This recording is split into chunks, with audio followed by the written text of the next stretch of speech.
नमस्कार दोस्तों, कैसे हैं आप सब लोग। उम्मीद करता हूं अच्छे होंगे। आज दिनांक 21 अप्रैल 2026 को प्राइम एजुकेशन हब के इस यूट्यूब चैनल पे मैं आप सबका स्वागत करता हूं। चलिए दोस्तों, आज के इंपॉर्टेंट न्यूज़ के बारे में बात कर लेते हैं बिना आपका समय खराब किए। सबसे पहली जो न्यूज़ है वो आरएएस 2024 का भी हाल ही में जो रिजल्ट है इसके बारे में थोड़ी सी हम बातें कर लेते हैं। 4 से 5 ऐसी कहानियाँ हैं जो आपको इंस्पायर कर सकती है, जो आपको सोचने पे मजबूर कर सकती है और जो आपको अपने लक्ष्य की प्राप्ति के लिए एक मील का पत्थर साबित हो सकती है। आपके लिए इस पूरी जर्नी में एक सहारा बन सकती है। जब भी आपका मन करेगा कि नहीं मुझसे नहीं होगा, जब भी आपके मन में कोई डिमोटिवेशन आएगा, तब ये स्टोरीज आपको प्रेरित करेगी। सबसे पहले जो है, कुछ ये जो युवा है, हादसे हुए हैं किसी के साथ, गरीबी, कठिनाइयाँ, ये जो सारी समस्याएं जो कॉमन है और हम भी जिस तरह के सामाजिक आर्थिक बैकग्राउंड से आते हैं, हमारी भी यही समस्याएं हैं।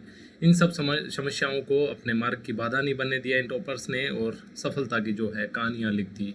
इनके परिवार ने बलिदान दिए, इनका जो हौसला था वो अदम्य था। ये सारी बातें हैं और ये सभी राजस्थान के दूर दराज के गाँव की प्रतिभाएं हैं जहाँ पे संसाधन उस तरह से नहीं उपलब्ध थे, जबकि हमारे पास तो एक मिनिमम अमाउंट में संसाधन भी उपलब्ध है। सबसे पहले बात करेंगे राजवीर सिंह गुर्जर के बारे में, जो कि दिव्यांग जो कोटा होता है उससे चौथी रैंक इन्होंने प्राप्त करी है। सलेमपुर महवा के निवासी है। 2005 में एक विस्फोट हुआ और उस विस्फोट के जो हादसा था उससे इन्होंने दोनों अपने हाथ गंवा दिए, साथ ही जो आंखों की रोशनी थी वो भी कम हो गई। इसके बावजूद इन्होंने अपना संघर्ष नहीं छोड़ा, अपनी स्टडी नहीं छोड़ी। 2021 में इंटरव्यू तक पहुंचे थे लेकिन फाइनल सिलेक्शन नहीं हुआ और अब दिव्यांग कोटे में इन्होंने चौथी रैंक जो है प्राप्त करी है। ये इनके हौसले को, इनके जज्बे को, इनका जो जुनून था सिविल सेवा के प्रति उसको दिखाता और फाइनली इन्होंने सफलता प्राप्त करी। लोकेंद्र सिंह, ये सिंबॉलिक पिक है, ये इनके पिता नहीं है, ठीक है, और हम पिक लगा भी नहीं सकते, ठीक है। लोकेंद्र सिंह जो है, इनके पिता भेड़ बकरी चराया करते थे और भेड़ बकरी चराकर इन्होंने अपने बेटे को पढ़ाया। ये बीकानेर के निवासी थे। आरएस 2024 में इनकी 33वीं रैंक आई है। परिवार की जो आर्थिक स्थिति थी वो बेहद खराब थी। जयपुर में रहकर कोचिंग करना इनके लिए आर्थिक रूप से बहुत कठिन था, संभव नहीं था। आपको पता है जयपुर में 4 से 5 लाख रुपए का सारा खर्च हो जाता है 2-3 साल में अगर आप इस तैयारी करते हैं, और हमारे जैसे सामान्य परिवारों के लिए संभव नहीं है। इनके रिटायर्ड जो फौजी इनके ब्रदर इन लो थे यानी जीजा जी थे, उन्होंने इनकी फीस भरकर इनका सहारा बने और लोकेंद्र ने आर्थिक कठिनाइयों का सामना करते हुए ये सफलता हासिल करी है। 33वीं रैंक यानी प्रॉपर जो है एसडीएम इनको मिलेगा, बहुत बड़ी सफलता लोकेंद्र सिंह के लिए। महेंद्र भाटी इसी तरह जोधपुर के निवासी थे। इनका पूरा परिवार सिलाई का काम करते थे और ये भी समय निकाल के अपने परिवार का काम में हाथ बटाते थे। इन्होंने भी जो है शानदार सफलता अर्जित करी है। सुशील मीणा जो है एसटी जो इनकी कैटेगरी है इसमें तीसरा स्थान प्राप्त किया और इनके पिता भी बकरियां चराते थे और इस तरह की जो है आर्थिक परिस्थितियों में रह के इन्होंने ये जो है मुकाम हासिल किया है, ये सफलता अर्जित करी है। कठिन परिस्थितियां थी लेकिन सबसे इम्पोर्टेंट बात थी दृढ़ निश्चय। और कहा जाता है कि दृढ़ निश्चय के सामने कठिन परिस्थितियां झुक जाती है, समर्पण कर देती है और आपको अपनी इच्छित सफलता जो है प्राप्त हो जाती है। आपके लिए कहानियाँ, इनमें से जो भी कहानी आपके रिलेवेंट हो वो कहानी आप मन में बिठाइए और हमेशा अपनी इस जर्नी में, क्योंकि ये जर्नी मुश्किल नहीं है, आसान भी नहीं है, ये जर्नी आपसे डिमांड करती है कंटिन्यूटी की, एक ऐसी मेहनत जो कि बिना रुके आपको लगातार करनी है। 2 से 3 साल जो आने वाले हैं आपकी ज़िंदगी में, ये सबसे इम्पोर्टेंट ईयर्स में से एक है। यहाँ आपको रुकना नहीं है, थकना नहीं है, बहुत ज़्यादा नहीं पढ़ना है, लेकिन लगातार पढ़ना है, जो कि आप और हम मिलके ये करेंगे। ये आराम से हो जाएगा, ये बहुत मुश्किल टास्क नहीं है। आप जस्ट मोमेंटम के साथ बने रहिए। महेंद्र सिंह धोनी से क्रिकेट आप में से अधिकतर लोग देखते होंगे, मेरे हिसाब से नहीं भी देखते तो मैं बताता हूँ। इंडिया के फॉर्मर कैप्टन है क्रिकेट टीम के, ठीक है। इनसे जब पूछा जाता था कि आप इतने सारे मैचेज आपने कैसे जीत लिए, क्या सोचा करते थे, इन्होंने कहा मैं जस्ट प्रोसेस पे ध्यान देता था। प्रोसेस का मतलब हो गया यानी कि राइट बैटिंग होनी चाहिए और राइट काइंड ऑफ बॉलिंग होनी चाहिए, उसके बाद रिजल्ट जो भी आए वाट एवर वो मैटर नहीं करता। तो हमें प्रोसेस पे ध्यान देने, हमें प्रोसेस का हिस्सा बनना और लगातार अपने आप को चलाते रहना है, यही इंपॉर्टेंट है, राइट। आगे इंपॉर्टेंट न्यूज़ के बारे में बात कर लेते हैं। राष्ट्रीय सहकार मेला जो है वो जयपुर के जवाहर कला केंद्र में आयोजित होने जा रहा है। डेट है 17 से 26 अप्रैल। पूछा जा सकता है छोटे एग्जाम्स में सीधा कि जो है राष्ट्रीय सहकार मेला कहाँ आयोजित किया गया, तो आपका आंसर होना चाहिए जवाहर कला केंद्र जयपुर में। कब? 17 से 26 अप्रैल तक। पीएम मोदी भी इसमें विजिट कर सकते हैं और राजस्थान के सीएम तो इसमें होंगे ही। क्या क्या प्रमुख उत्पाद है जो यहाँ पे प्रदर्शित किए जाएंगे? देखिए, केरल जो है काली मिर्च और लौंग के लिए फेमस है। आप जब हिस्ट्री भी पढ़ेंगे तो आपको पता चलेगा कि इनिशियली जो यात्री आए थे Vasco D gamma and all, वो सब दक्षिण भारत के मसालों ने ही उनको इंस्पायर किया था और इनिशियली मसालों पे ही पूरा फोकस था ईस्ट इंडिया कंपनी का भी, क्योंकि यहाँ के मसाले यूरोप में बहुत ज़्यादा इनकी मांग हुआ करती थी, क्योंकि ये खाने को टेस्टी बनाते हैं। और इस वजह से उनका जो आगे जो फ्रीडम मूवमेंट में वो सारी चीज़ें आप स्ट्रगल में इंडियन हिस्ट्री में पढ़ेंगे कि किस तरह वो आए, किस तरह अपने आप को एस्टेब्लिश किए। लेकिन यहाँ इनिशियली की केरल के जो काली मिर्च और लौंग है वो यहाँ पे सबसे एमिनेंट होंगे। तमिलनाडु की हल्दी और दालचीनी जो है, इसको दालचीनी को ईरोड भी बोला जाता है, ये यहाँ पे प्रदर्शित की जाएगी। कश्मीर का केसर और वहाँ के ड्राई फ्रूट्स काफ़ी फेमस है। पंजाब का चावल फेमस है और मध्य प्रदेश का सिरोही गेहूँ। ये आपको कभी किसी एग्जाम में कन्फ्यूज कर सकता है। देखिए इसका नाम है सिरोही गेहूँ। अब आप कंफ्यूज हो सकते हो कि सिरोही जो है राजस्थान का एक ज़िला है, उससे कंफ्यूज नहीं करना, ये किस कहाँ का है, एमपी यानी कि मध्य प्रदेश का। राइट, बात आपको समझ आई होगी। आगे लद्दाख में एक पेट्रोग्लिफ संरक्षण जो पार्क है वो स्थापित किया जा रहा है। देखिए दोस्तों, प्राचीन काल में हमारे जो मानव निवास थे, यानी कि लोग जो निवास करते थे, वो चट्टानों के किनारों पे रहा करते थे। ठीक है, चट्टानों के आसपास इन्होंने कुछ चित्र बनाए हैं और ये चित्र ना आप उनके जीवन को दर्शाते हैं। वो किस तरह की परिस्थितियों में रहते थे, किस तरह का उनका माइंडसेट था, किस तरह का कल्चर था, किस तरह की सोसाइटी थी, ये बहुत सारी बातें ये चित्र दिखाते हैं। लेकिन ओवर द टाइम बारिश से, धूप से, ठीक है, सर्दी से, बहुत सारे जो जो जलवायु और मौसम के परिवर्तन होते हैं, इनकी वजह से ये चित्र मिटने लगते हैं, इनका संरक्षण उस तरह से नहीं हो पाता। तो इस तरह के चित्रों का संरक्षण करने के लिए, ताकि हमारी आने वाली जनरेशन्स भी इन चीज़ों को देखे, समझे और अपने सिरे से विचार करें, एक नई व्याख्याएं इतिहास में लेके आएँ। इस पर्पज के साथ पहली बार देश में लद्दाख का जो सिंधु घाटी है, नदी सिंधु घाटी है, उसमें पेट्रोग्लिफ संरक्षण पार्क बनाया जा रहा है। इसका उद्देश्य है चट्टानों पर जो उकेरे गए इस तरह के हजारों वर्ष पुराने जो चित्र हैं, उनके नुकसान से उनको बचाया जाए। ये मानव सभ्यता के प्रारंभिक काल की झलक प्रस्तुत करते हैं और पुरातात्विक दृष्टि से बहुत महत्वपूर्ण है। पर्यटन और जलवायु परिवर्तन इन क्षेत्रों को खतरा है। जब पर्यटक भी जाते हैं तो इनसे छेड़छाड़ करते हैं। जब इस तरह के पार्क बन जाए तो ये सिक्योर हो जाएंगे, सुरक्षित हो जाएंगे। लद्दाख कहाँ है? सिंधु नदी के किनारे बसा हुआ है। प्राचीन सभ्यताओं के अनेक प्रमाण वहाँ आज भी संरक्षित है। इंपॉर्टेंट याद रखने वाली बात यह है कि लद्दाख में बन रहा है पेट्रोग्लिफ संरक्षण पार्क, जो कि इंडिया में पहली बार बन रहा है। ये आपके प्री एग्जाम में पूछा जा सकता है, छोटे एग्जाम्स जो आने वाले हैं उनमें पूछा जा सकता है, ये आप याद रखेंगे। आगे उड़ीसा में देश की पहली 3D सेमीकंडक्टर यूनिट बन रही है। देखिए हमने कल बात करी थी सेमीकंडक्टर यूनिट के बारे में, वो तो पहली बन रही है अमरावती आंध्र प्रदेश में, लेकिन 3D जो सेमीकंडक्टर यूनिट है वो बन रही है उड़ीसा में। कौन सी जगह? इम्फो वैली में। बहुत इंपॉर्टेंट है, पूछा जा सकता है, ये नाम इंपॉर्टेंट है, इम्फो वैली, जहाँ देश की पहली 3D सेमीकंडक्टर यूनिट बन रही है। यहाँ चिप बनाने का, उसकी पैकेजिंग का, दोनों ये जो काम है एक ही जगह होंगे, ये अनूठा काम है। देखिए चिप जो होती है इस तरह की संरचनाएं होती है, ये स्पेशली हमारे कहाँ काम आती है? हमारी जो बहुत सारे सेक्टर में, इलेक्ट्रिकल्स के जितने भी सेक्टर्स हैं उनमें काम में आती है। हमारी जो मोटर व्हीकल इंडस्ट्री है, हमारी जो ऑटोमोबाइल्स इंडस्ट्री, यानी हमारी जो व्हीकल्स, कार्स, इनके निर्माण होते हैं, इन सब में ये चिप यूज होती है। तो ये बहुत इंपॉर्टेंट है इकोनॉमिक ग्रोथ के लिए, देश के सारे एक इंफ्रास्ट्रक्चर अचीवमेंट के लिए ये चीज़ इंपॉर्टेंट है। यहाँ AI 5G जैसे रक्षा उपकरण जो है भारत को आत्मनिर्भर बनाने की दिशा में एक अच्छा कदम है। क्या क्या बनेगा? आर्टिफिशियल इंटेलिजेंस के जो उपकरण है वो यहाँ बनाए जाएंगे। 5G जो हमारी दूरसंचार टेक्निक है उसके जो उपकरण बनाए जाएंगे। रक्षा उपकरण, हमारी डिफेंस से जुड़े हुए जो उपकरण वो यहाँ बनाए जाएंगे। इलेक्ट्रॉनिक्स में भारत की आत्मनिर्भरता होगी, यानी कि हमें इन चिप्स के लिए किसी दूसरे देश पे, चाइना जैसे देश पे निर्भर नहीं रहना पड़ेगा। और हमारी जो आयात पे निर्भरता है कम होगी। आयात पे निर्भरता कम होने का मतलब है कि यानी अभी हमारे पास उत्पादन इनका नहीं होता है तो हमें दूसरे देशों से इनको आयात करना पड़ता है। जब हमारी यहीं ये फैसिलिटी अवेलेबल हो जाएगी तो आपको पता है फिर हमारी रिक्वायरमेंट दूसरे देशों से आयात करने की नहीं रहेगी। आगे चलते हैं, कुछ राष्ट्रीय पुरस्कार के बारे में और कुछ नियुक्तियां हुई है उनके बारे में बात कर लेते हैं।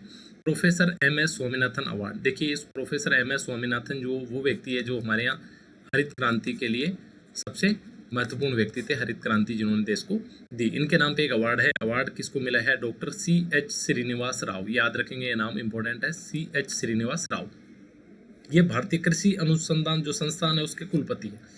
किस लिए मिला है? जलवायु लचीली कृषि, क्लाइमेट रेजिलिएंट एग्रीकल्चर। ये समझाता हूँ ये क्या होता है। मैं इनका जो योगदान है उसके लिए पुरस्कार मिला है। देखिए अभी आपको बताया जलवायु परिवर्तन हो रहा है, ठीक है। जलवायु परिवर्तन का मतलब है कि मौसम में चेंज आ रहा है, वर्षा के पैटर्न में चेंज आ रहा है, गर्मी की जो स्पीड है या गर्मी का जो रेंज है उसमें चेंज आ रहा है। बहुत सारी चीज़ें जो कि चेंज आ रही है, इसकी वजह से बाढ़ आ रहे हैं, भूकंप आ रहे हैं, अलग अलग इस तरह की जो है घटनाएं हो रही है। अब ये सब हमारी एग्रीकल्चर जो है हमारी उसको भी प्रभावित कर रहे हैं, इसमें कोई संदेह नहीं है। लेकिन कुछ इस तरह के नवाचार किए जाएं कि एग्रीकल्चर कम से कम प्रभावित हो। इसको बोला जाता है जलवायु लचीली कृषि, यानी कि जलवायु के जो नकारात्मक प्रभाव है वो कृषि पे कम पड़े, कृषि रिजिलियंट बने, लचीली बने, यानी कि जलवायु के जो नकारात्मक प्रभाव है उनको झेल सके। इस तरह के जो नवाचार किए हैं किसने? डॉक्टर CH श्रीनिवास राव ने, इसलिए उनको मिला है प्रोफेसर MS स्वामीनाथन अवार्ड। ठीक है, छोटे एग्जाम में पूछा जा सकता है, डायरेक्टली पूछा जा सकता है, और RS प्री जैसे एग्जाम में ये डायरेक्टली पूछा जा सकता है। आगे नियुक्ति हुई है दिनेश त्रिवेदी, जो है पहले केंद्रीय मंत्री रहे हैं, उनको बांग्लादेश में भारत का नया हाई कमिश्नर नियुक्त किया गया है। आपको पता है बांग्लादेश के साथ हमारे रिश्ते कुछ समय थोड़े खराब रहे थे, अभी बीच में ठीक हुए हैं जब वहाँ से सत्ता परिवर्तन हुआ है, नया प्रधानमंत्री उनको मिला है। तो भारत का जो नया हाई कमिश्नर है वो बंगाल में के रहने वाले हैं, बंगाल का एक्सपीरियंस है, और बंगाल और बांग्लादेश का कल्चर मिलता जुलता है, इस हिसाब से इनकी नियुक्ति हुई है, जो कि इंपॉर्टेंट है, एग्जाम में पूछा जा सकता है, आप इसको भी याद करेंगे। आगे है फेमिना मिस इंडिया वर्ल्ड 2026, ये जो है आयोजित हुआ और इसकी विजेता रही है साध्वी सतीश सेल गोवा। देखिए इंपॉर्टेंट आने वाले काफ़ी एग्जाम्स में ये सवाल पूछा जा सकता है। क्या नाम है? साध्वी सतीश सेल गोवा। 2026 का जो ताज है इनको मिल गया है। प्रतियोगिता आयोजित हुई थी भुवनेश्वर में, ये भी आप याद रखेंगे। और मिस वर्ल्ड जो अगले साल 2027 में होने जा रहा है, इसमें भारत का ये प्रतिनिधित्व करेगी, यानी मिस वर्ल्ड में भारत की तरफ से कौन जाएगी? साध्वी सतीश सेल गोवा, जो कि भुवनेश्वर में अभी जो प्रतियोगिता आयोजित हुई है उसमें मिस इंडिया बनी है। ठीक है, आगे फर्स्ट रनर अप जो इनके बाद तो राजनंदिनी पवार जो महाराष्ट्र की है, ये सेकंड नंबर पे रही है। देखिए आजकल इस तरह के जो क्वेश्चन भी है वो भी RPSC पूछ रही है, तो दोनों का आप नाम याद रखेंगे। ये प्रतियोगिता एक अच्छा मंच प्रदान करती है, जो कि फैशन डिजाइनिंग और इस तरह की जो अभिनय वाली जो कलाएं हैं, इनमें जो युवतियां अपना कैरियर बनाना चाहती हैं उनके लिए एक अच्छा मंच जो है ये प्रतियोगिता बनती है। ठीक है, और साध्वी गोवा से मिस इंडिया बनने वाली पहली प्रतिभागियों में से एक है, ये भी एक नया रिकॉर्ड है जो इनके नाम है। ठीक है, याद रखेंगे, इंपॉर्टेंट है, एग्जाम में पूछा जा सकता है। CBI आपकी जो है सेंट्रल ब्यूरो ऑफ इन्वेस्टिगेशन, ठीक है, यानी कि केंद्रीय एक जांच एजेंसी है, जो कि जहां केंद्र सरकार गृह मंत्रालय इसको डायरेक्ट करता है, वहां उन मामलों में जांच करती है। इन्होंने एक नया चैटबॉट बनाया है, अभय AI चैटबॉट। देखिए जैसे आपका ChatGPT है, ठीक है, ये एक चैटबॉट है, इसी तरह का एक चैटबॉट बनाया है अभय AI। इसके लिए डिजिटल सुरक्षा के लिए, आपको पता बहुत सारे आजकल इस तरह के डिजिटल अरेस्ट के केस हो रहे हैं, जहाँ पे डिजिटल फ्रॉड हो रहा है कि कोई व्यक्ति है जो अपने आप को ED का CBI का अधिकारी बताता है, कुछ डॉक्यूमेंट इस तरह का आपको सेंड करता है कि ये आपके नाम पे डिजिटल अरेस्ट निकला है और आपने इस तरह का फ्रॉड किया और हम आपको गिरफ्तार कर लेंगे। वहीं अपना ऑफिस सेटअप करके रखते हैं और उसी तरह का जैसे सरकारी आदेश आता है, नोटिस आता है, उसी तरह का नोटिस भेजते हैं। व्यक्ति प्रेशर में आ जाता है, प्रेशर में आके वो उनको पैसे ट्रांसफ़र करने लगता है। तो CBI ने बोला कि अभय AI चैटबॉट जो है हमने बनाया है, अगर इस तरह का कोई नोटिस आपको आता है, कोई डिजिटल अरेस्ट आपका होता है, तो आप उस चैटबॉट पे उस नोटिस को डालिए, वो चैटबॉट आपको बता देगा कि ये असली है या नकली है। ठीक है, अभय नाम का एक अत्याधुनिक जो AI आधारित डिजिटल प्लेटफॉर्म बनाया है, नागरिकों को ये जांचने में मदद कर सकता है कि ये जो नोटिस आया है असली है या नकली है, क्योंकि आजकल CBI EDI पुलिस के नाम पे फर्जी नोटिस भेजकर लोगों को डिजिटल अरेस्ट करके उनके साथ वित्तीय जो फ्रॉड है वो किया जाता है। इस नोटिस की नागरिक सत्यता की तुरंत ऑनलाइन जांच कर सकते हैं, इससे ठगी से बचा जा सकता है। अवेयरनेस वाला काम है, लोगों के काम का है, इसलिए एग्जाम में पूछे जाने की जो संभावना है वो सबसे ज़्यादा है। आगे एक वर्ड है मॉस्किटो फ्लीट। ठीक है, सबसे पहले इसको समझते हैं। मॉस्किटो का मतलब होता है मच्छर और फ्लीट का मतलब होता है बड़ी संख्या में, यानी कि जैसे यूं मच्छर, मान लो बहुत सारे जो मच्छर है वो एक साथ हमिंग कर रहे हैं। ठीक है, इस तरह की कुछ संरचना बनती है, इसको बोला जाता है मॉस्किटो फ्लीट। अब आप इसको मच्छर ना समझ के एक छोटी नाव समझिए। ठीक है, और इस तरह की छोटी छोटी नावों का जो उपयोग है वो ईरान ने अभी किया है, कहाँ पे? हॉर्मुज जो स्ट्रेट, जो हॉर्मुज जल संधि है, वहाँ पे ब्लॉकेड लगाने के लिए, या कि वहाँ के जहाज़ों को रोकने के लिए इस तरह की छोटी छोटी जहाज़ों पे छोटे छोटे मशीन गन्स जैसे हथियार लगा के और जहाज़ों पे फायरिंग करिए, जहाज़ों को रोकने का काम किया है। देखिए ये छोटी, तेज और हल्की हमलावर नौकाएँ होती है जो एक समूह में होती है और नौसेनाओं को चुनौती देने के लिए इस्तेमाल किया जाता है। इनकी जो स्पीड है 40 से 60 नॉट्स होती है। मशीन गन, रॉकेट, एंटीशिप मिसाइलें ये कैरी कर सकती है। और स्ट्रेट ऑफ हॉर्मुज में अभी ईरानी अमेरिकी नौसेना को चुनौती देने के लिए, ईरानी जो नौसेना है उन्होंने अमेरिका को चुनौती देने के लिए इनका उपयोग किया था। तो काफ़ी न्यूज़ में था, पूछा जा सकता है, और आपकी जनरल अवेयरनेस के लिए, एक जनरल अंडरस्टैंडिंग के लिए भी ये बहुत इंपॉर्टेंट है। आगे भारत और रूस के बीच में एक समझौता हुआ है, कौन सा? RELOS, reciprocal exchange of logistic agreement. Reciprocal exchange of logistic agreement. ठीक है, इसमें क्या होता है, दोनों देश एक दूसरे के सैन्य ठिकाना, बंदरगाह और एयरबस का उपयोग कर सकते हैं। देखिए दोनों के बीच में क्या हुआ है, RELOS। ठीक है, रेसिप्रोकल एक्सचेंज लॉजिस्टिक एग्रीमेंट, किसके बीच में, भारत प्लस रूस। इसमें क्या हो सकता है, एक दूसरे के जो बंदरगाह है, जो एयरबेस है, ये उपयोग कर सकते हैं। इससे क्या होता है, इसमें देखो जब भी किसी देश को मान लो लड़ाई हो तो एक दूसरे का सहयोग जो है बेहतर हो जाता है, जब सामान की आवाजाही बेहतर हो जाती है। और ये जो एग्रीमेंट है ये दिखाता है कि दोनों देश रणनीतिक रूप से कितने नज़दीक है, यानी कि एक दूसरे के कितने बड़े सहयोगी है। और ये रणनीतिक साझेदारी को एक नई ऊंचाई देता है। अप्रैल 2026 में लागू हो जाएगा। समझौता बहुत पहले हुआ था, इंपॉर्टेंट है, एग्जाम में पूछा जा सकता है कि RELOS जो समझौता है किन दो देशों के बीच में हुआ, तो किसके बीच में, भारत और रूस के बीच में। उद्देश्य क्या है, उद्देश्य एक दूसरे के बेस और एयरबेस जहाँ पे फाइटर जेट्स वगैरह हमारे उतरते हैं, एयरफोर्स जिनका यूज करती है और इनको मैनेज करती है। तो ये जो समझौता इन दोनों देशों के बीच में हुआ है, राइट। अगली जो हमने एक आर्टिकल जो है डिस्कस करेंगे, जो कि इंग्लिश आर्टिकल है, जिसका हिंदी ट्रांसलेशन मैंने आपको प्रोवाइड करवाया है। मार्च 2026 में कैलिफोर्निया अमेरिका की एक जूरी है, उसने मेटा और यूट्यूब, देखिए मेटा जो है गूगल की कंपनी है और यूट्यूब भी बेसिकली गूगल की ही कंपनी है, इन दोनों को जो है दोषी करार दिया है। मामला क्या था, एक किशोरी KGM, इसके मानसिक स्वास्थ्य को लेकर एक पिटीशन अमेरिका की जो कोर्ट्स है वहाँ पे डाली गई थी। उनका बेसिकली आरोप ये था कि आपका जो एल्गोरिदम है, यानी मेटा और यूट्यूब को ये बोला था कि आपका जो एल्गोरिदम है, एल्गोरिदम यानी एक नेगेटिव न्यूज़ देखते ही बार बार उसी तरह की न्यूज़ दिखाना, यानी कि एक लत लगाने का आप प्रयास करते हैं किशोरों में, और इसकी वजह से एक किशोरी जो KGM है हमारी, इसको नुकसान हुआ है। तो कोर्ट ने उसको हर्जाना दिलवाया गया सबसे पहले, और इनको फटकार लगाई है, क्लियर गाइडलाइंस दी है कि आप इन चीज़ों को ठीक कीजिए, यानी कि आपका कंटेंट इस तरह से एल्गोरिदम में नहीं चलना चाहिए लगातार, जिससे कि बच्चों को, किशोरों को लत लगे और उनका जो है जीवन कष्ट में आए, उनका जो करियर है, उनकी जो स्टडी है वो प्रभावित हो। अब समझते हैं आरोप क्या था। लगातार स्क्रोलिंग, एल्गोरिदम आधारित सुझाव और ऑटो प्ले जैसी जो सुविधाएं हैं जानबूझकर लत बढ़ाने के लिए डिज़ाइन की गई है, यह आरोप लगा था। और इन कंपनी ने स्वीकार भी किया है कि हाँ ये बात ठीक है, हम इस तरह का एल्गोरिदम चलाते हैं। ठीक है, जूरी जो थी, जूरी का मतलब होता है एक से अधिक जज, उन्होंने दोनों कंपनियों को लापरवाही का दोषी माना और KGM को पर्याप्त हर्जाना देने का आदेश दिया। ठीक है, कंपनीज ने माना कि हम जो एल्गोरिदम चलाते हैं ये एल्गोरिदम इसी तरह का है कि जिस तरह के न्यूज़ में आप इंटरेस्ट दिखाते हैं उस तरह के न्यूज़ या जो भी कंटेंट है बार बार दिखाया जाता है और उससे बच्चों को नुकसान होता है। इससे क्या होगा, इस निर्णय से हजारों ऐसे दूसरे मामले जो कि अलग अलग कोर्ट्स में, अलग अलग देशों की कोर्ट्स में लंबित है, उनके लिए एक गाइडेंस का काम करेगा, एक आधार निर्णय का काम करेगा, क्योंकि जो तकनीकी कंपनियां हैं उनकी जवाबदेही सुनिश्चित की जानी चाहिए बच्चों के स्वास्थ्य को लेके। आगे मेटा और गूगल ने माना कि बच्चों को सोशल मीडिया से दूर रखने के लिए उनका जो आंतरिक सिस्टम है उसमें वो लगातार सुधार कर रहे हैं। लेकिन इस आर्टिकल में राइटर एक और बात बोलते हैं कि आपने जो कंपनियां हैं उन पे तो आरोप लगा दिए, उन्होंने अपनी बात मान भी ली, लेकिन एज ए अभिभावक आपकी भी तो जिम्मेदारी बनती है। जब नया नया टीवी आया था तब भी तो आपने बच्चों को एक लिमिटेड टाइम सेट किया था, जागरूक रहे थे, बच्चों को मॉनिटर किया था कि टीवी का कम यूज करना है और उसके साइड इफेक्ट्स उस तरह से नहीं आए। तो आज भी आपकी भी जिम्मेदारी बनती है कि अपने बच्चों को इस तरह की चीज़ों से दूर रखें। दूसरी बात, सिर्फ एक सोशल मीडिया ही नहीं है, दूसरे भी कई सारे रीजन्स हैं जो बच्चों के मानसिक स्वास्थ्य को प्रभावित कर रहे हैं। केवल सोशल मीडिया से काम नहीं चलने वाला, माता पिता की जो निगरानी है वो बहुत आवश्यक है, और डिजिटल साक्षरता और उपभोक्ता की जिम्मेदारी दोनों यहाँ पे बनती है, दोनों ही जरूरी चीज़ें हैं।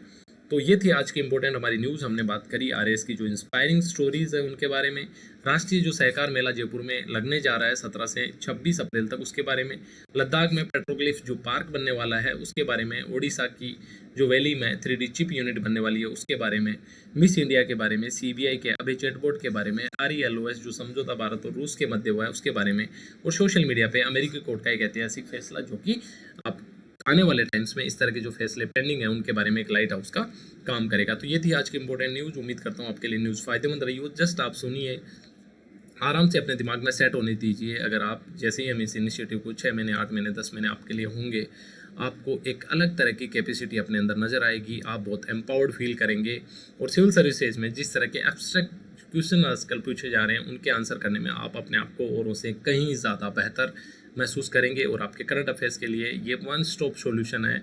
आपको कहीं और नहीं जाना और ये एक रेगुलर सॉल्यूशन है जिसको हम और आप इसके साथ जुड़े रहेंगे, रेगुलर बात करेंगे, इस इनिशिएटिव को आगे लेके जाएंगे। चलिए फिर ठीक है, अपना ख्याल रखिए और अच्छे से अपनी स्टडी करते रहिए। ठीक है, जय हिंद।